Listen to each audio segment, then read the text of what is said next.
All right, here. I'm ready whenever you are. Just let me know. All right, I'm ready. All right, welcome in everybody to another episode of the Gentleman's Code, episode 37. I'm here with Priamo, who's in Las Vegas right now. So I'm sure we're gonna be catching up a little bit as we haven't talked in a few days, few weeks. So we're gonna be catching up. Priamo, welcome back. How you doing? I was actually before we got on, I gotta just tell the story if people haven't heard it. But Priamo posted on his Instagram story. I don't know, early this morning or late last night of him driving the Ferrari. And I just thought it was hilarious. Just the look on your face while you're whiffing around the track, going 160 miles an hour down the straightaway. Oh my God, it was the funniest thing I've seen all day. So it looks like you're having fun. Looks like you're getting shit done out there as well. So what's going on? Yeah, bro. Fucking class day at the track. That shit was. So I had done it once in the past with the brokerage that we were with a couple years ago. We were out there for my birthday in December, and so this time around we're out here in Vegas for the convention for the company, the insurance company. And I went there with Martin Gentleman. He's actually I'm gonna have him get on one of these podcasts with us one of these weeks. He's fantastic. Dude's a hustler. And so we were said, all right, let's hit the track. Let's fucking go. First of all, dress like professionals, but also, put a little flavor on the day. Let the people know that we show up, that we're the fucking big dogs.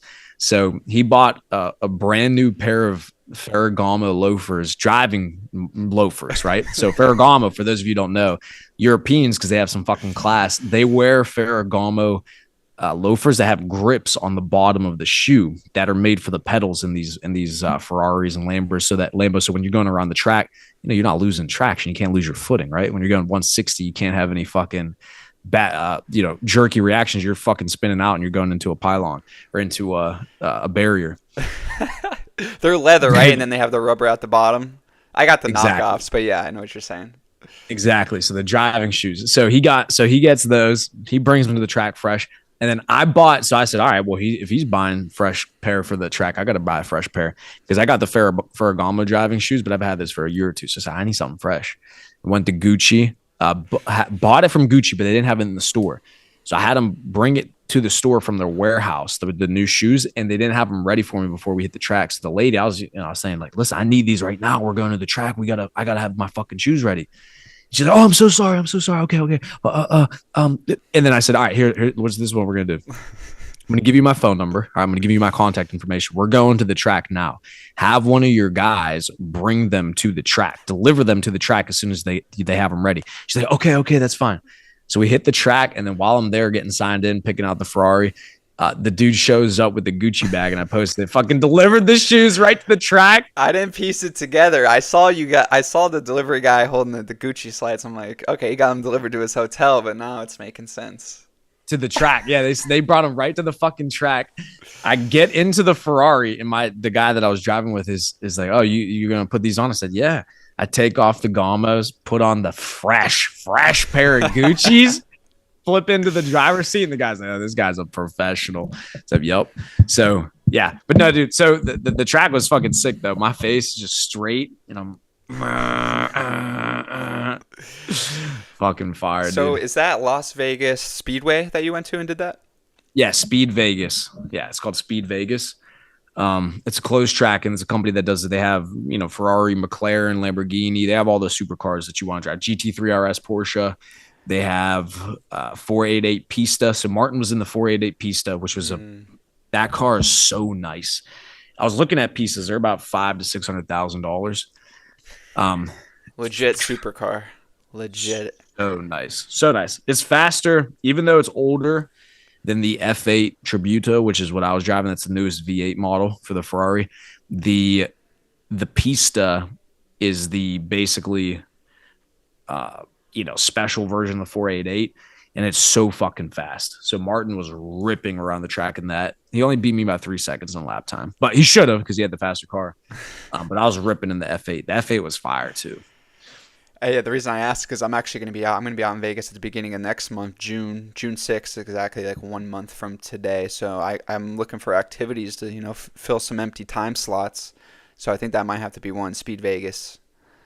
Hit it. It is good. So do at least 10 laps. Otherwise, it's not really worth it. They let you do 5 laps, 10 laps, 15, 20, 25. The more laps you do, the better. It's obviously discounted, but Mm. 5 is just not enough because by the time you do 5 laps, you just got into rhythm and then you're done, Yeah. right? Takes a couple of laps to loosen up because listen, that shit is not, it's not for the faint of heart. You're fucking you can fly. I mean, these are fucking supercars, and they have them tuned for the track, so it's not. In a normal car, if you want to do a complete U-turn, you have to turn the wheel 3-4 times just to get the wheel all the way around. The wheels are set to 1-to-1 ratio. So if you're like this, that's a complete U-turn. That you're going. Really? Yes. Wow, that's interesting. Yeah. So when you're making that turn, like I saw it was like a little S turn, you hit the right and then the left. It's probably super easy to oversteer it then. It is, yes. So it's because the ratio is 1-to-1 steering ratio.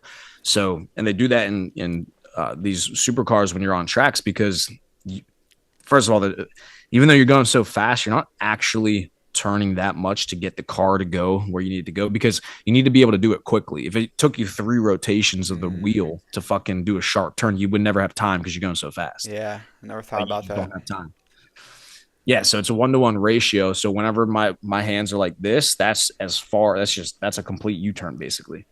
So 1-to-1 ratio on that. The braking is obviously it's a lot tighter. So the brakes hit harder.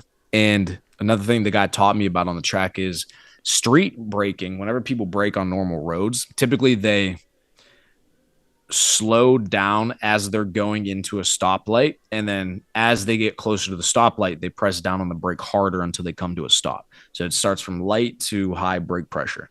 On a track, you want to do it completely different. You want to do the complete opposite. You actually should put all of the braking force in at the beginning of that brake. And then as you're coming into the turn, you're releasing off the pedal so that as you're coming out of the turn, you're You hit already the accelerating. gas. Yep. Yeah. Because when you shift the weight in the cars, especially in Ferraris, the engine is mid-engine or in the back. So all the weight is back there.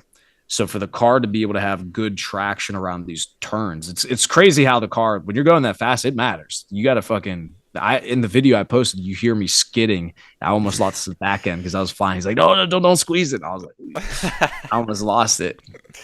When you brake really hard at the beginning, it shifts the weight of the car to the front side. So it angles the nose down. And so because now there's more weight shifted to the front of the car, it's more evenly distributed. And then you can hit the turns with better handling. It's interesting. It's Yeah, there's science to it. it's very interesting if somebody like that has never driven a supercar on a track. I never have, so it's definitely interesting. I've watched a lot of NASCAR growing up, so I got a little bit of an idea of how they tune the cars, but nothing like that. Especially they obviously don't race Ferraris and Lamborghinis and those type of cars in NASCAR, but yeah, they do. A lot of the things that I see is they do chassis adjustments. So they'll tighten, especially for NASCAR. It's super important to have one side of the car super tight and then one side of the car loose because they're making circles. For when you're off a what do they call it, off-road track, it's Right. probably important to have. It depends on, like, you were driving almost kind of like an oval, a lot of left turns, so it's important to have probably that right side super tight and the lower side where you're trying to get that hit the line a little bit looser. But so super interesting. That's one thing, when you talk about cars, it's like, people think it's just cars, what they look like, and that is a big part of it. But there's so much mechanical things that you could tune up and you could learn about your car, how it drives. Tires matter a lot. And yeah, it's super interesting. So I think I'm going to look into that when I go out next month. Yeah, you should do it for sure. It's fire.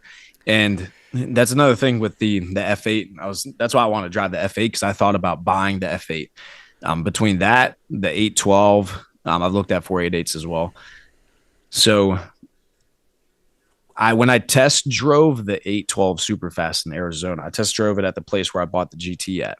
So I took out the 812, and you see even from the AMG GT to the 812 how different the car is in the way that it drives. So the AMG, you can get in that automatic. It's a daily driver. You can drive it like a normal car, right? You could hit the track with it too.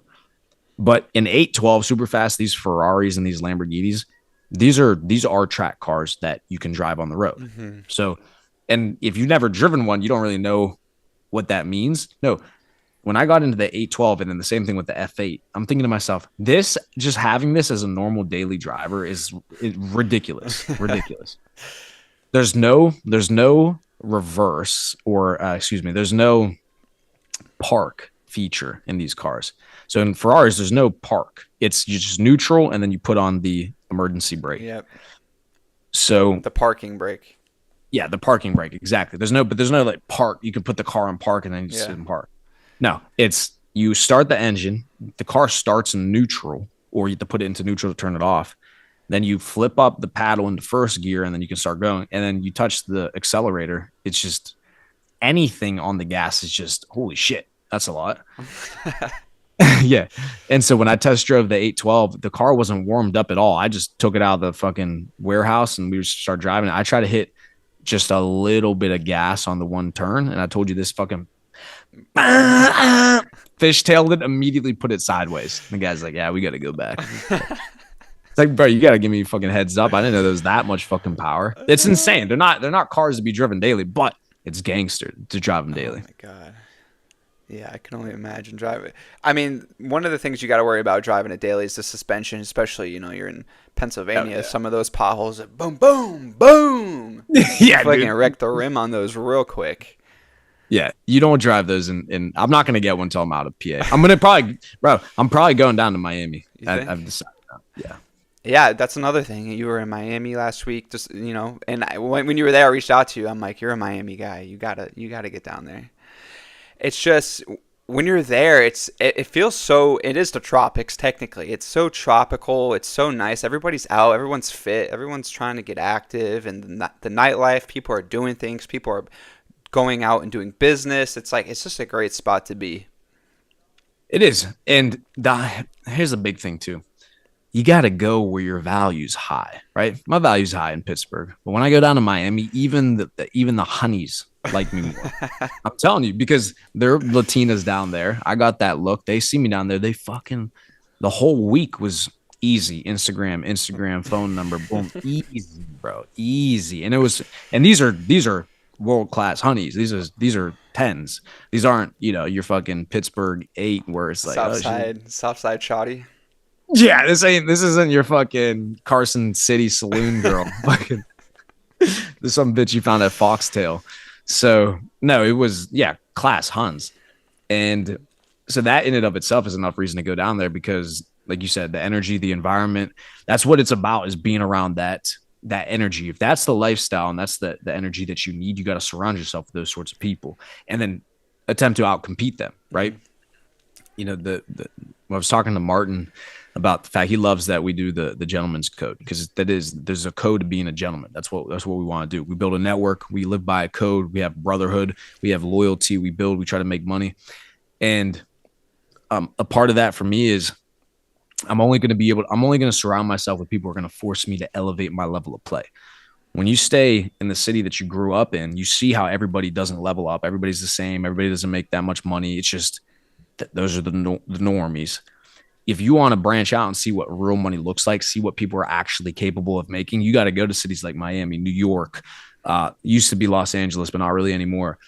But you got to go to these financial hubs where people are winning at the highest levels and making money at the highest levels and see, oh, okay, back home, I'm killing it compared to everybody else. Yeah. But here in Miami, I'm not really doing that good. But it's good. I mean, that's the same thing I'm sure in Tampa is there's a lot of people hustling there. It's good to be around that.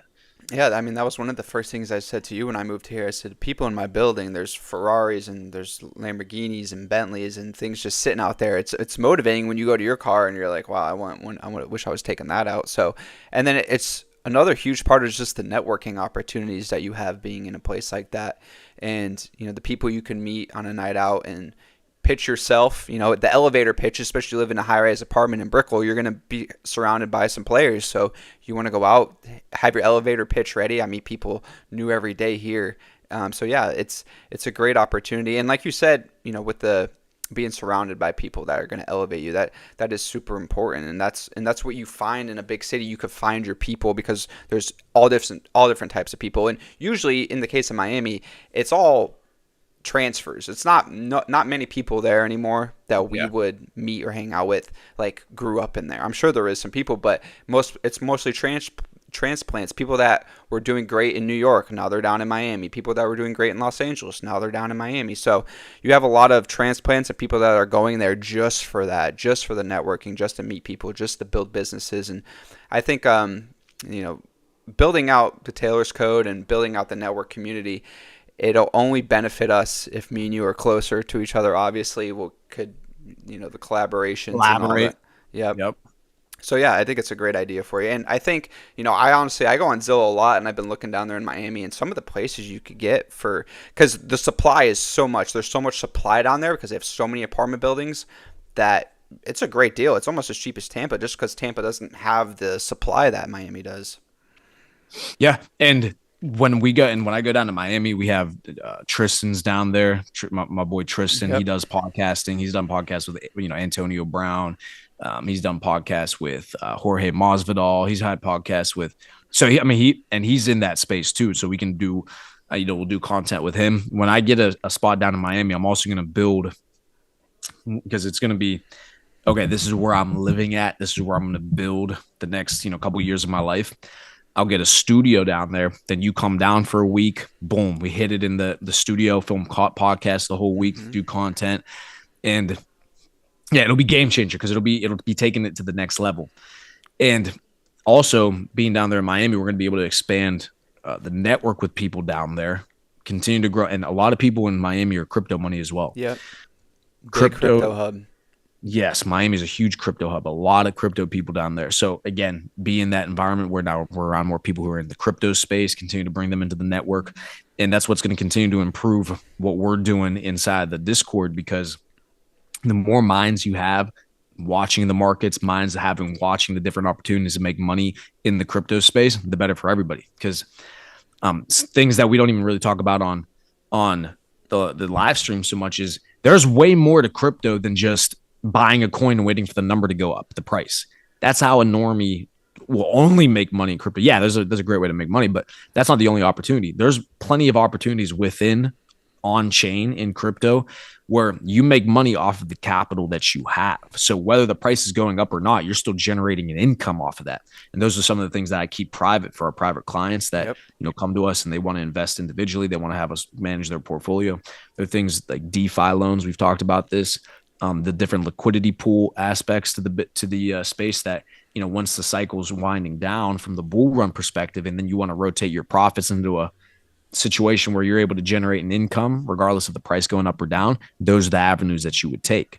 And so it's a real store of value. It really has become a store of value now, like to a US dollar currency. It's somewhere you could put your money and that it's either going to make you an APY or it's going to go up in value, either one. Exactly.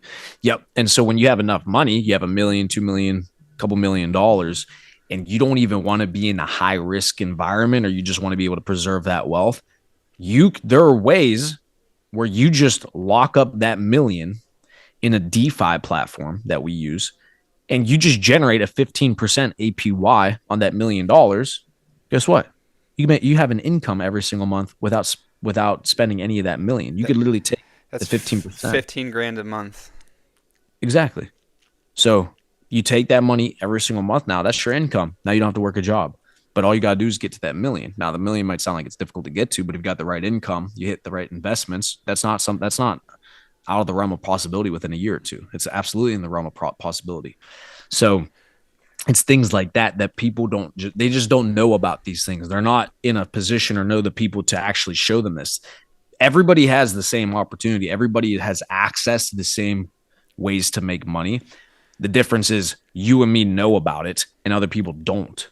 So how are they going to take advantage of something that they don't know about? This is why you want to be in the network. This is why you got to have this brotherhood, this loyalty, so that as you're doing e-commerce, I'm doing crypto, Logan's into fitness, we're all learning our spaces at the highest levels and then coming back to each other, say, all right, here's how we can collaborate. Here's how we can make money together. Boom, boom, boom, boom, boom. Yeah. So, and the thing about crypto is I think it's 50% of, like you said, knowing about it, just educating yourself about it, which we could teach you inside of the Taylor's Code. But the other 50% is just starting to get exposure to it. Find a place where you could deposit some money each month, buy some Ethereum, buy some Bitcoin, buy some Solana, whatever you want to do, put it in USD, and start getting exposure to the markets. Just start accumulating these coins and start learning about what it is that you could do to make money. And like you're saying, the liquidity pools and all these other things that we know about now. But the whole battle is just putting exposure to it. So getting your money in there and start seeing how it works is half the battle. The other half is just educating yourself to be able to learn how to make a wallet and to start getting on chain and things like that. So again, these are all things that everybody could learn. Not everybody is going to want to learn because, one, people are stubborn, and then two, people are just lazy. They don't want to take the time out of their day for whatever reason to learn about this stuff. But it's so much opportunity in the crypto space right now. It's unbelievable. And the thing is, nobody talks about it. No, there's a small group of crypto guys on X that talk every day, and we know who they are. And you talk about it twice a week. We all see that, the people that are in the community. But for the people that actually want to get into the space, there's not a lot of resources out there. I mean, that you could work with on a daily basis. And besides these private communities, which were co-founders of the Taylor's Code. Mm-hmm. And a lot of the information that's online is a full gauze. It's just super base level, educating on what's a coin or how does the blockchain work or what's Bitcoin. You'll get these little educational things that you can find online, which aren't bad if you have no idea how the industry works. But what you need to know is what the high level individuals are actually doing. What are the guys who are actually creating the opportunity for themselves and making money? What are they doing? Because you're not going to make the money doing what everybody else does. The opportunity lies within the scarcity of the opportunity. The less people that know about something, the less that they've exploited that opportunity, the more money that you're going to be able to make from it. Nobody knows about liquidity pools. Nobody knows how to generate fees off of that. Nobody knows how to generate fee off of the DeFi loans and leveraging your own collateral to take loans out against yourself to then. So I'll explain one of the strategies just so people can understand what we're talking about. So with a bank, right? How does a bank make money? Bank takes your money that you put into the bank and they loan it out to somebody else at an interest rate. So how do they make their money? They pay you, 1% on your money, and then they go ahead and loan out your money at a 5% rate, right? So it's basically arbitrage. They're taking your cash, paying you to hold it in their bank so then they can go sell it at a markup. Okay, that's how they make money. So they make the 4-point difference between the one they pay you and the 5 that they charge. Mm-hmm. Cool. So that's how a bank makes money. So how could you leverage that business model, which is obviously working at a very high level for banks? How can you leverage that for yourself? Well, in DeFi, when you actually get on chain, you can go on Ethereum and you can say, okay, I have capital. I have 100 grand in Bitcoin that I want to collateralize and then take a loan out against my 100,000 of Bitcoin, right? Collateral being your safety on the loan, right? If you buy a car and you get a loan for that car, your collateral is the car. You don't pay the loan, they take your car. Same thing with the house. You get a mortgage, you don't pay your mortgage, they take your house. There's your collateral. So if you lock up $100,000 worth of Bitcoin, you have 100 grand of collateral, you can loan out to yourself $80,000 against your 100,000 of Bitcoin. So you now take that 80,000 in USDT, that stable coin, and you go invest that into Pepe, Andy, Wolf, Brett, which are going to be a higher leverage play than a Bitcoin, meaning that if Bitcoin goes up 2x, Pepe is going to go up 10x, right? So now by you taking that 80,000 and buying Pepe with it, then you outperform Bitcoin. Your $80,000 that you loaned out to yourself is now worth, let's say, $250,000. You still only owe back $80,000 on that loan. So you take your $250,000, you pay back the 80, you profit the 170, right? You profit the 170, and then guess what? You get your 100K collateral back too. That's but people don't know about that. But that's the biggest finesse.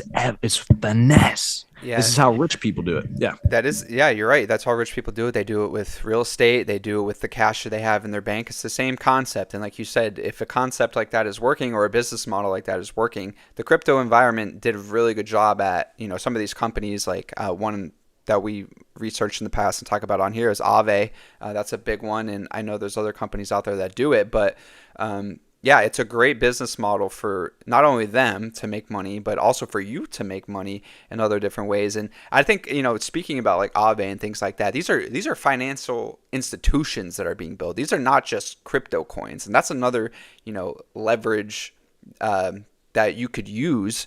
Is using that these are financial institutions backed by a real asset now, and they're giving you ways to make money on your money. And a lot of people don't know that these exist. They think they're just coins on the internet. But no, these are real companies, real DeFi, decentralized finance companies that are building products that are going to, make people money. So not only do your research into like what these coins are. So if you go on, major exchanges like Coinbase or Binance and you see these coins, you might not know exactly what they are or what they do, but there's actually a story to all of these major coins. And even the, just the meme coins have meaning now at this point, the Boys Club per se. So there is actually real value and real meaning to these businesses because they are businesses, majority of them. You can think of XRP. I think XRP has great potential as well, and Aave coin, and there's so many that you could talk about. But the real store of value, I think, is what you're talking about, is in getting that percentage on your money, like just sitting it there, just staking it and getting that money. Maybe it's 10%, maybe it's, I think Bitcoin's closer to 5 or 6% or something like that. But still, it's a store of value, and it's a great place to put your money if you know you're not going to spend it. Exactly. And so, yeah, people want to make money and have financial freedom, but they're unwilling, like you said, to educate themselves on how to make money or how money works. That's all that we obsess over 24/7, 7 days a week is how does money work? How do people make money? What more can I learn about money? That's all I've done for the past 4 years, whether it was building the insurance business, whether it was the Taylor's Code with you, it doesn't matter what it was. But throughout that entire process, it's, well, how do we make money? How does money work? Where does it come from? And so when you learn these things, now you can actually understand, okay, what are these people who are generating billions of dollars for themselves, these wealth fund managers, these billionaires, what are they doing, right? Mm-hmm. You were talking about, give you another example of something that billionaires do. We were just talking about collateralizing your own assets to then take out loans and use that money to spend it. That's what all these billionaires do with their stock, right? Elon Musk doesn't actually sell his stock to go spend his money, right? He goes to a bank and uses his stock as collateral, just what we were talking about, and says, hey, I have $100 billion of Tesla stock. Go ahead and give me a loan for $2 billion in my collateral or my stocks. Okay, here you go, Mr. Musk. Boom, sign him a check. They send him the $2 billion. Guess what? Because that $2 billion is a loan, he doesn't pay what on it? Tax. He doesn't pay tax. And so that's a big argument by people is saying, oh, these billionaires, they don't pay tax, this and that. It's like, yeah, because they know the system. It's the tax code. And if they don't sell their stock, they don't pay capital gains tax because they're not selling their asset. They're taking a loan out, which is actually tax deductible. So they get to they get to pay less taxes because they understand the tax system is that they're paying interest on a loan. Say if they take out, that $2 billion loan that Elon Musk takes out, he pays it off over 10 years per se, and he pays interest on that loan. He could tax deduct that interest from his tax that he's not going to pay. So he might actually make money, from taking the loan out. So yes, that's a whole nother story. And that's a liberal thing that they can't seem to understand, that concept about not paying the taxes on the capital gains stock stuff. So, but that would be a poor decision if Elon Musk were going to say, I'm going to sell $2 billion worth of Tesla stock just to get the cash, because he could go get the cash somewhere else with all the collateral he has, like you're saying. Exactly. Leverage your assets, build up your assets, and then leverage them for more money. So, so that's what I was saying. The point is that you have to know these things. You have to understand how these guys are playing the game instead of crying about it and say, oh, why do these guys not have to pay taxes? Oh, how does he get away with it? How do they make money? It's not that you don't have access to the same opportunity. No, you do. That's the thing. You do have the same tax code. You operate under the same exact tax code as these billionaires. Now, are there things that are set in place that are going to benefit them more than you and just the way they're set up financially? Yes, but that's why you have to fix your financial situation so that you can benefit from the same rules, right? Because if you're somebody like me and Bobby, you assume that you are going to become that wealthy. So if I'm assuming that I'm going to become that wealthy and I can do what they've done, I don't want them to change the rules that are going to benefit me down the road. It's like I'm going to benefit from them at some point. Only the person who is unable to rationalize themselves becoming that successful want the rules to change because they never believe the rules are going to benefit them. So that means you don't believe in yourself to make money. I'm not going to have them change the rules. It's going to help me one day. I don't change the rules. It's helping me right now. So you see what I'm saying? Like, I don't want them to Yep. change the rules that are going to benefit me down the road. Yeah, and actually, while you were saying that, kind of triggered another thought, kind of the same thing, but in terms of real estate. When I was in commercial real estate accounting, they did the same thing. They would take a loan out for a building, but the loan would be backed by another building that the company owed. So, or it could, I mean, eventually, once they showed that the building was turning profit and that it was making money from tenants or whatever, then they would go back to that loan. But they were taking loans out for all these buildings to renovate them, make them nicer, and mostly in New York is where these were. So these skyscraper buildings that were maybe shitholes and they wanted to fix them up, they would take a loan out.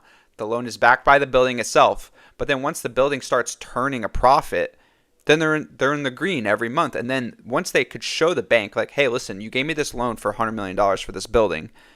I'm turning a profit on the building each month. I'm paying you the loan back with interest. The bank's gonna go, okay, here's another loan for another building. Here's another loan for another building, and then that's how they just stack up these commercial real estate portfolios that are massive, and then they pay these buildings off, and now they have a cash generating asset each month. Dang. See, I didn't know that, but that's it. That's the game, baby. That's the fucking game. That should excite you whenever you're listening to this and saying, "Oh my, what the hell are these guys doing?" And figuring that out and then doing it for yourself. Because yeah, they might be doing it for skyscrapers in New York, but you could do that for a four-door property that's one of your first purchases, and you want to start getting into the real estate business. You want to have tenants, right? Personally, that's not my dream is to have a bunch of fucking tenants and do real estate that way. But once I have enough money where I can make everything outsource basically everything to proper property management company, et cetera. Yeah, I'll start getting into to real estate. But if that's something somebody wants to do for one of their first businesses and you have to start small, couple rooms, house that you have to live in with your tenants, It's a think about grind. this. It's a grind for sure. It's a grind, right? And that's why I prefer crypto because I tell people, why park your money in a physical business where you have all this overhead cost and all this opportunity to have loss. So example, some guy that just started with us doing portfolio management. So he pays us every month to manage his crypto portfolio and we turn him a profit. Originally what he was going to do with that money that he invested with us was buy trucks, semis, right? And basically rent them out to people to move product. And then he would make, a slight profit every single month. And then he would also have the asset of the trucks themselves as well. This was, an idea that was presented to him. And the way that I basically rationalized why the crypto play made more sense. I said, listen, the reason I love crypto is it doesn't exist. There's no overhead. There's no storage. There's no people that you have to deal with. It's just simply algorithm. It's simply code. Mm-hmm. It's just code on a computer. It doesn't take up any space. It doesn't take up any mental real estate outside of, the market fluctuating. But that's it. That's why I enjoy it is, okay, I have a place where I can park my money without having to deal with shit all the time. Yep. I don't have to deal with tenants. I don't have to deal with the property deteriorating. I got squatters living in my fucking house. People, whatever. No, it's just coins in a fucking wallet. And then whenever it's worth more or whenever I generate a yield off of my liquidity pool or off of my DeFi loan, I just cash out the money. That's it. Right. So I would much prefer those avenues to generate an income before getting into the physical realm. It just makes more sense to me. And it made more sense for him too. You don't have to deal with all the extra bullshit. It's funny, that's a good term you use there, the physical realm, and it's something that, and like I've been saying, I told you, Priamo, but I'm doing these business audits where I'm helping people with their business, no matter if that's an e-commerce business or some people have service businesses that I talk to where they have clients for marketing and things like that. But one of the things that came up as I was doing this is the liability that comes with building a physical business in the real world. And the example you gave, trucking, is a perfect example Because with trucking, you have to worry about the driver of the truck smashing into something, smashing into a person, hitting something, tire pops, the truck flips over. There's like an unlimited amount of things that could go wrong with a trucking company, right? And that's all liability to the owner of the business. And like you're saying, crypto, you have liability in risk in terms of the downside, but not in terms of the physical thing you're holding, the Bitcoin just like breaking and you can't use it anymore. It doesn't work like that. With physical businesses, there's real liability in terms of things breaking, people getting hit by trucks, and then you're in a lawsuit because your driver killed somebody.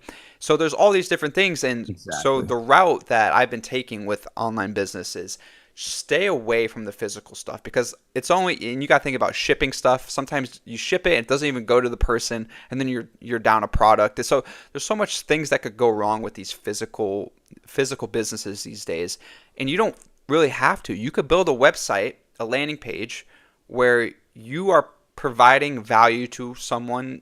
They could be anywhere they want, and they're going to pay you for that value.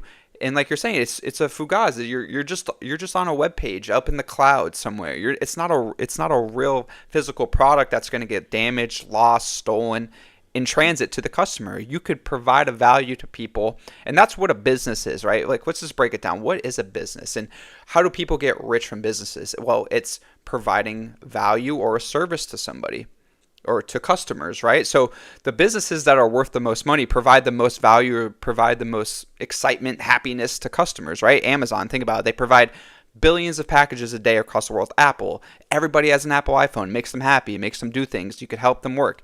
So if your business could provide happiness or could provide value and things that are useful to customers, you could build a business with anything. It could literally be a web page. It could be you talking to them one-on-one, just like we are right now.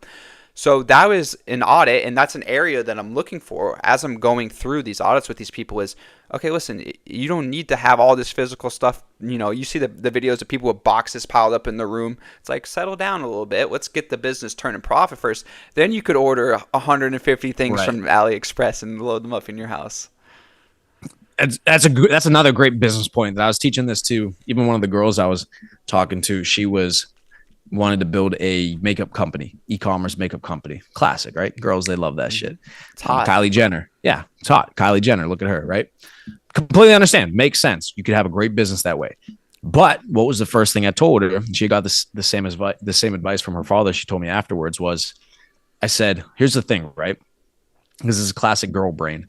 Let me buy all the product. Let me make everything look nice. Let me spend all this money. Let me do all the things that don't make me money before I actually launch the business or launch the product. That's a fugaz. And this is just also the scam that you see with these online businesses where you go to their website and you pay them $300-$400 for them to set up your LLC. I see these ads now for these companies. So don't fall for that shit. $400 open. You go to the IRS website. You get an EIN number for your business. It is fucking free, and they give it to you instantly. And to set up your LLC, you just go to your whatever state that you are in, or whatever state your business is going to be in. You go to that state website. You find where you set up the LLC through. You go to their state website. You literally register your LLC. You register who's the owner, who's the executor, etc. Boom, they give you your LLC. Free. It's all free. Yep. Or you could get fucking smoked by one of these websites that'll charge you $400 to do it. Anyways, yeah, you don't even have to pay taxes until you make like $5,000 or $6,000. So once you make $5,000 or $6,000, okay, then you should start worrying about that stuff. Exactly. So it's not even something that should cross your mind is to spend money for this. No, what should cross your mind whenever you want to start a makeup brand or a makeup e-commerce business is, what do I have to do to generate an income? Sell the product first, get people to show up to your website, get people to send you money even before you have the makeup in the first place. Because at least if you have money coming in, then you can figure out everything else afterwards, right? My mindset with business is, whatever you need me to do or whatever you ask me to do, yeah, I can do that. Yeah, I have a business for that. Yeah, I already have a team that can do that for you. Yep, I'll be able to deliver that. Even if I don't have the team yet, even if I've never done that before, I don't care. If you come to me with an opportunity to make money, I'm going to tell you I can get it done. And guess what? I'm going to get it done. Because when you send me the money, I can now use the money to get the business done, right? So perfect example of this is now I'm starting to build a media company. Why? Because I already have guys in house building out my YouTube channel, building out my shorts. I already have these people hired. Somebody comes to me, he says, all right, hey, I want to be able to do what you're doing. How would I do that? Hey, guess what? I have a team that does that already. I'm just going to go ahead and have them do it for you too now. He pays me. Guess what? The guys get paid. They make their money. We build the business that way. Now it's a media company. He gets his YouTube channel. He gets his videos. It's a win-win for everybody. Yep. And then I make the money on top through arbitrage, right? This is how you make money. So I never turn down an opportunity to make money ever, but you always got to get the money to come in first. Get the money to come in first, then you figure it out, right? You should never turn down an opportunity to make money, and don't spend money before you make the money. So, but yeah, the point that I was making to this girl is don't buy the fucking makeup. Don't do all this. No. Set up the website, run the ads or post on your Instagram, do whatever it is you got to do to generate some sales, get some people to fucking buy the product. Once you buy the product, then you go to AliExpress or whatever website you want and you fucking source the makeup. You get it set out to the customer. Everybody's happy. But find out if the business makes money first. Yep. It's a huge thing in testing and seeing if there's demand for your service, which, makeup there is, but seeing that you could get customers to come into you before you sell, like a pre-sale, we'll call it, like have a pre-sale, say, hey, we're going live on July 1st. That gives you 2 months, but get your pre-sales in now, get the website up. So then when you go live on July 1st and you have 100 sales ready to go, then you just ship them all out and you're making real money right there. But give yourself the time, right? And you could launch the pre-sale, but you could say, hey, we're not going to ship these out until July 1st when we officially go live. So then, what's today? May 1st. That gives you 2 full months to get 100 sales in. I mean, if you're selling a $30 product times 100, that's $3,000 you made before you even went live on your business. So these are little things that we like to teach. If you guys are enjoying this video, make sure to like, subscribe, and check out our links in our descriptions to join the Taylor's Code, because this is, you're getting the tip of the iceberg here. It's a great conversation. Me and Priamo haven't caught up in a while, so the ideas are flowing today. But so if you guys are enjoying, make sure to like and subscribe, and make sure you guys check out the links to get inside the Taylor's Code if you guys want. These are just some of the ideas we have about how you guys can make business with, or make money with $0 down, and some of the business ideas we have. Mm-hmm. I want to touch on this too, because the gentleman's code, right? We got to talk about the fucking mindset of being a competent individual, man in this world. So brotherhood's important, and doing the things that continue to keep you hungry to get to that next level of life is important. So, we were out here in Vegas, and I'm talking to Martin, which, like I said, we'll try to get him on the podcast here soon. And, we're reflecting on where we were in the past compared to now and what we're able to do. One of the places that we went last night was Delilah's. So Delilah's is this class dinner spot in the Wynn, and it's very exclusive, very tucked away, not advertised at all. Very few people know about it, and there's no flash photography inside. You can't have your phones out. It is very hush, posh, but gorgeous restaurant, live music, old school, like old Vegas 40s, 50s style with the old microphones, and they have live musicians, a girl singing, they got the jazz band playing. All the waiters and waitresses are in full suits. The girls are looking beautiful. They got the dancers, the go-go dancers around the whole place. Shit's out of a movie. It's a restaurant out of a movie.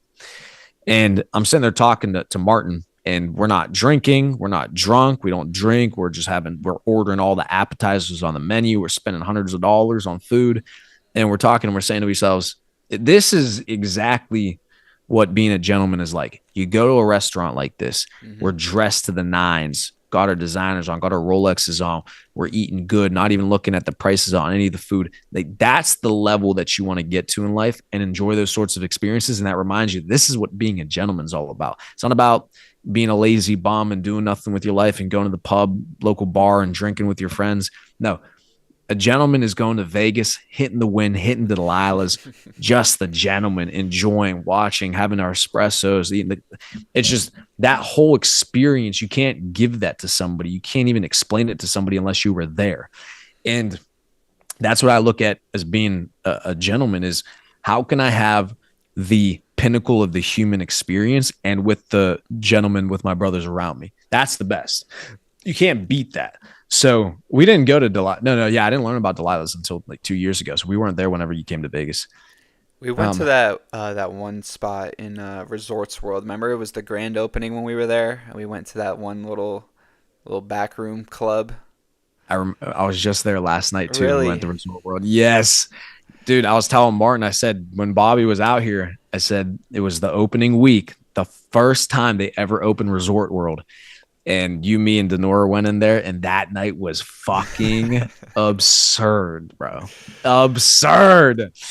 Yeah, that shit was hilarious. I stayed there till 6, 7 in the morning playing craps. I remember, Hmm. and you guys left, and I just said, "I'm gonna keep playing. I'm gonna keep playing," because I was up. I was up, Brad.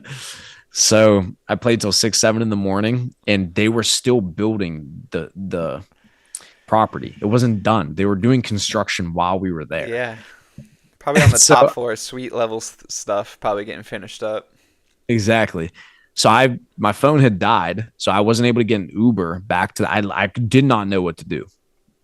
And so I made it somehow up to the top level and outside, and I was so fucking tired.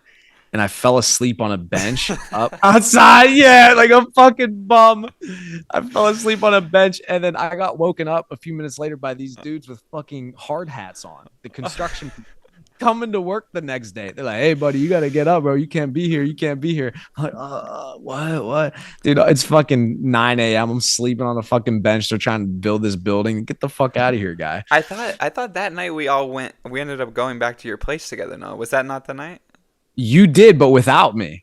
Oh, because I remember the night you were playing craps, but and then that was the night we went to that little bar club in Resorts World, I thought, and then I don't know. I guess if we just because I thought No, that no, was yeah. the night that we have that picture of you and Denora holding the money outside. It was like 9:30 in the morning. That was another night. That was the night when we saw Tyga at Oh yeah, that was Rack City, bitch. yeah. That was at the MCM Grand. That was Yeah. that night.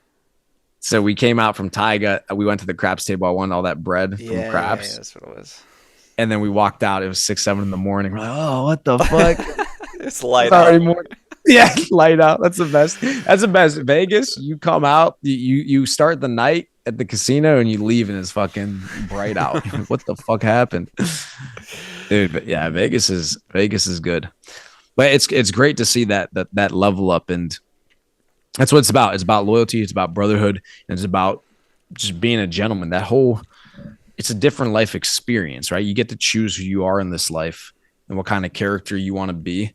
And that's the character you chose, I chose, Martin chose. It's just gentlemen, just living the best experience that a man can experience. That's what I'm interested in. Yeah, one of Nothing the less. main things is like you say, dressing up. Every time somebody sees you out, they go, "Wow, he's dressed up." Every time I see him, he looks great. He smells great.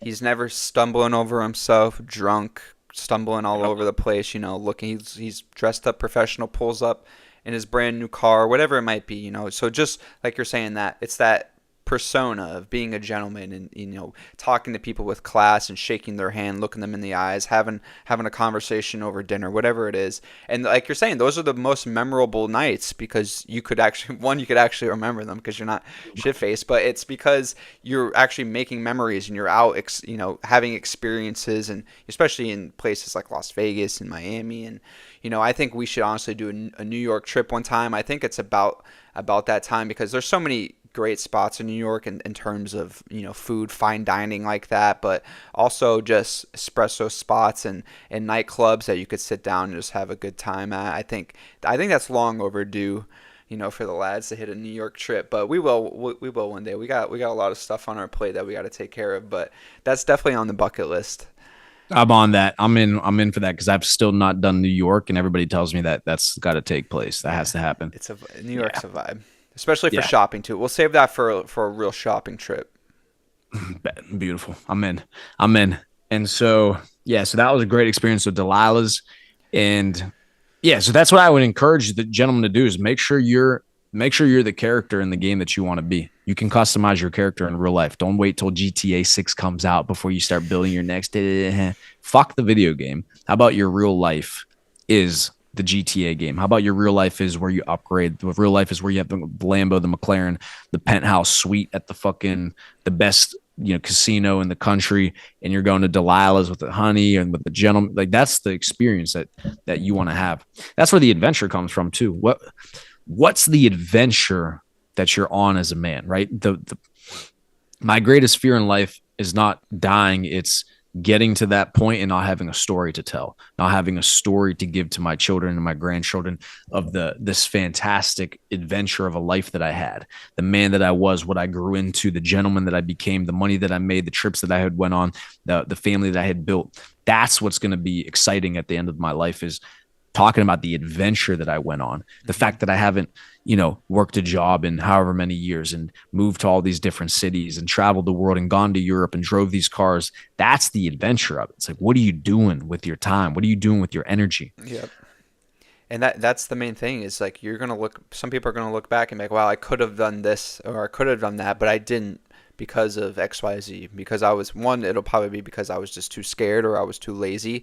A lot of it will be, because I didn't have enough money. That's one thing I don't ever want to have to say is, I didn't do this because I didn't have enough money, or I can't do that because I don't have enough money. That is the worst pain I think I could ever have is, I can't do that unless it's something extravagant like, I couldn't get on the yacht this summer because, it's whatever. That's something different. But like when you get older and, you want to do those things, you want to travel, you want to see the world, you want to enjoy extravagant luxury things, you're going to have to spend a little money. So you have to get your finances right. And that's part of being a gentleman. It's work hard, it's play hard, it's definitely making your money, but it's also you have to spend your money to live that life and to tell those stories.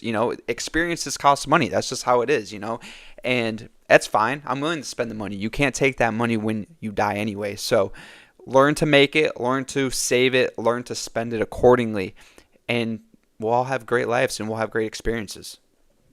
Exactly. So I'm thinking I had another point I was going to make with the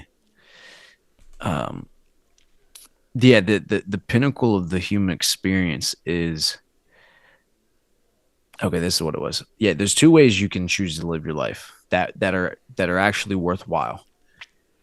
The one way is the way that my grandfather had done it. My nonno was, he didn't need money because he chose to enjoy and care about the things that did not require it.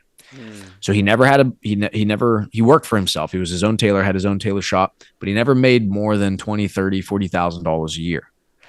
Okay. But why was he free though, as a man? Why did he still live a meaningful life to 101 years old? Because he didn't need money to have the life that he wanted. He had the life that he wanted. It just didn't require him having a lot of money. Yep. So the money wasn't a problem. On the flip hand side, the life I'm choosing to live is the life of true freedom through financial freedom. Being able to experience all the finest luxuries in the world, driving the nicest cars, being around the best women. That's my end of the spectrum. That's going to require enough money where you're financially free. That's the other bit of freedom, where you still don't work for anybody. You do what you want, right? In both scenarios, you work for yourself. You end up building something for yourself. You live the way that you want to live. That's the true freedom. The issue is that 99% of people get stuck in between those two different realities. Yep. They want all the fantastic, nice things, and they want to drive the nice cars. They want to have the nice house, and they want to become financially free and rich, but they never actually do what's required for those things. And so they get stuck right in the middle, where they do need money. So they always have to work a job, but never their own business or enough money. It's just, you get stuck in the middle. So you're not free because you still have a boss. You work for somebody else, but you can't have all the things that you want. So you're not satisfied, and you get trapped in that middle ground.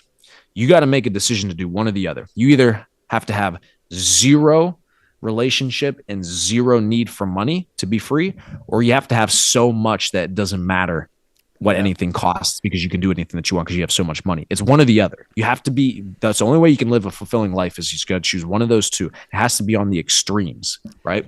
Yeah, because a lot of people, especially like you're saying, people that work 9-to-5 jobs, they say it's like, oh, well, I don't need, this. I don't need all this money. It's like, well, you do need it because obviously you're working, if you're working 40, 50 hours a week, you need that money. That's why else are you working that much unless you need that money, right? So people have a contradiction. They say, oh, like rich people, all they care about is money.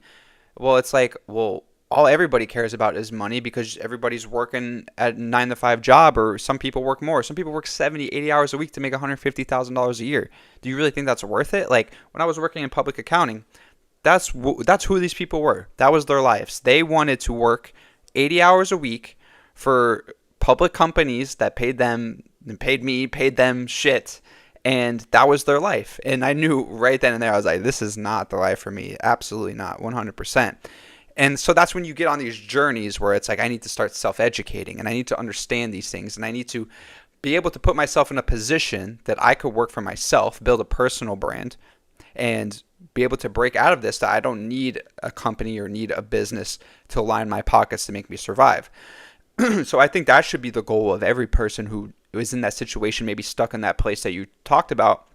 Because how do you become financially free? It's one, having a personal brand that people want to associate their business with. So either they pay you or you build a system in terms of a business. A business at the highest level is a system that generates money. So you need to understand that you could either set yourself up as a personal brand to be able to attract businesses that want to work with you, that want to pay you, or people that want to work with you, people that want to pay you, or you design a system, which a lot of people that are maybe introverted will do. They build coding systems, it's billions of dollars of revenue a year. So he's able, as an introvert, he's not going to, oh, I'm lagging.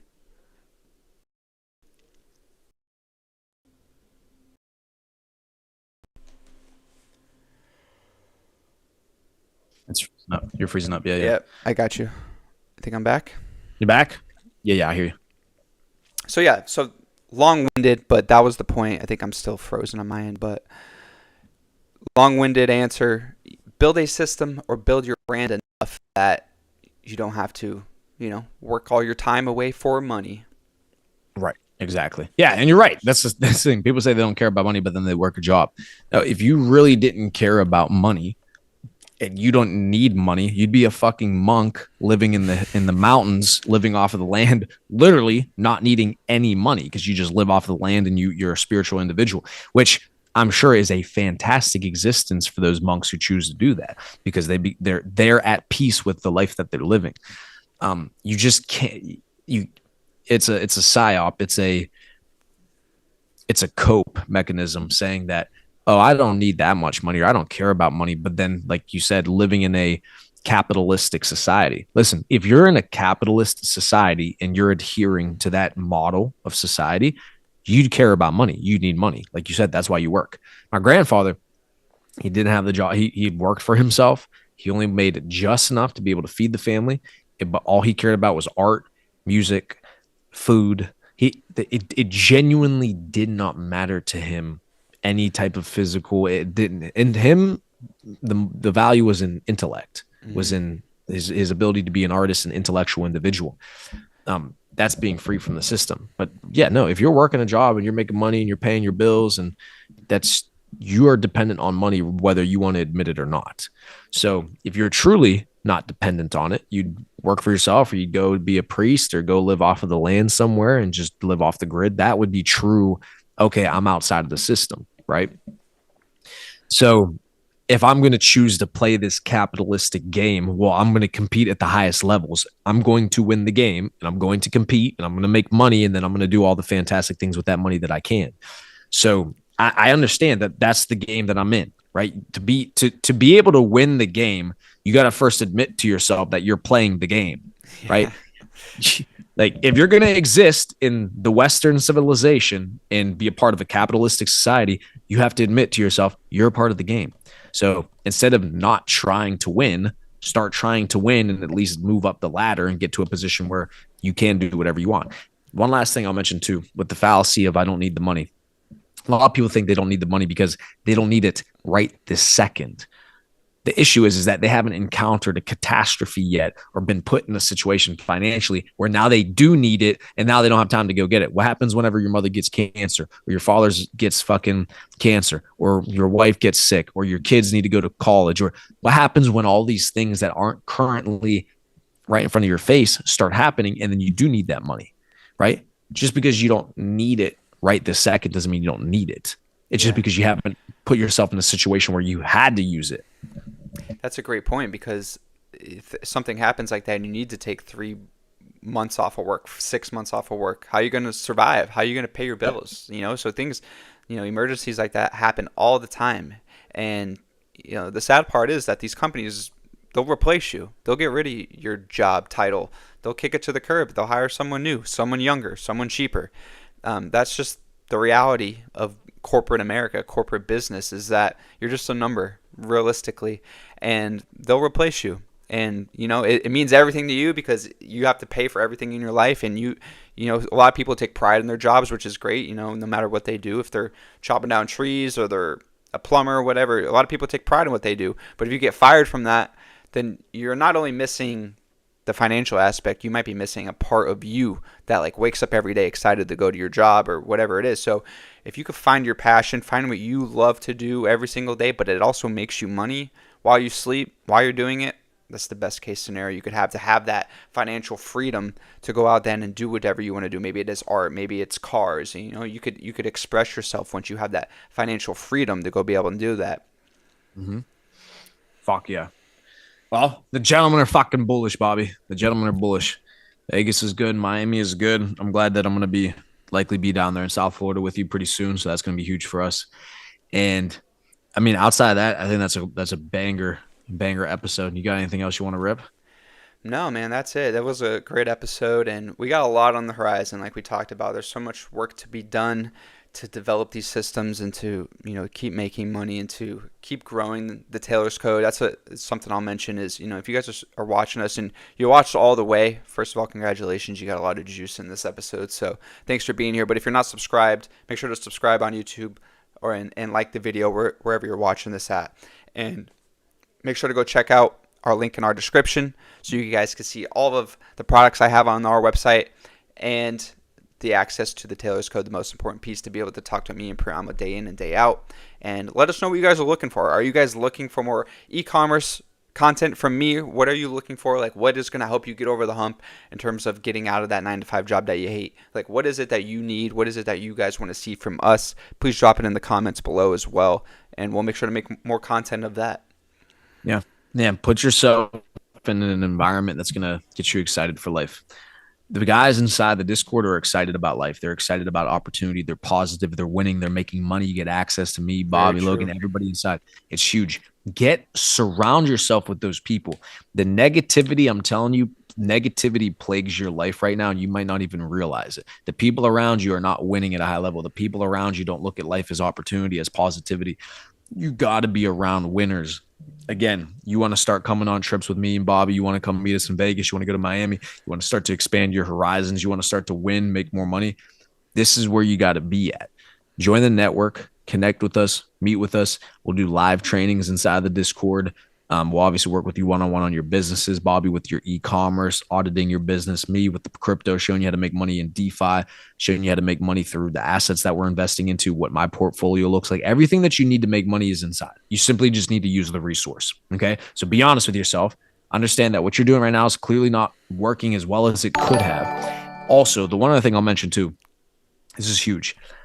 Inside the Discord, I'll also put you in a position to generate an income. If you're looking for a better opportunity work-wise and you want to get into the sales industry or you want to start to build your own business, I will also show you how to do that outside of independent of crypto. So I'm talking like actually get you into the insurance industry or get you into the sales industry, show you how to make $20,000, $30,000, $40,000 a month in income from sales, from building an agency that you can sell down the road.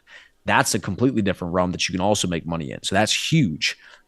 I'll put you in a position to do that, right? And you can be 18 years old and do that. You could be 50 years old. You could be fucking speaking Spanish and no English. You could do that. Bro, these people in the insurance industry print money, print. So if you're looking for the income side of things, join for that. income side of things, join with the e-commerce. If you're looking to invest and generate and grow your wealth, because you're already making 30, 40, 50,000 a month, great. Then we'll do the crypto, then we'll go that route. But I just want to make sure I let people know that it's more than just networking and be a part of a winning organization. It's also getting you an income and making you money so you can escape and be more valuable to the organization. Selfishly, we want you to make money so you can be more value to the organization. We don't want broke people in here. We don't want people not making money. Bleeding resources. Yeah, exactly. No. When you get brought into the network and you join, we're going to show you how to make money because we want you to make money selfishly because that's better for everybody. So, yeah, huge.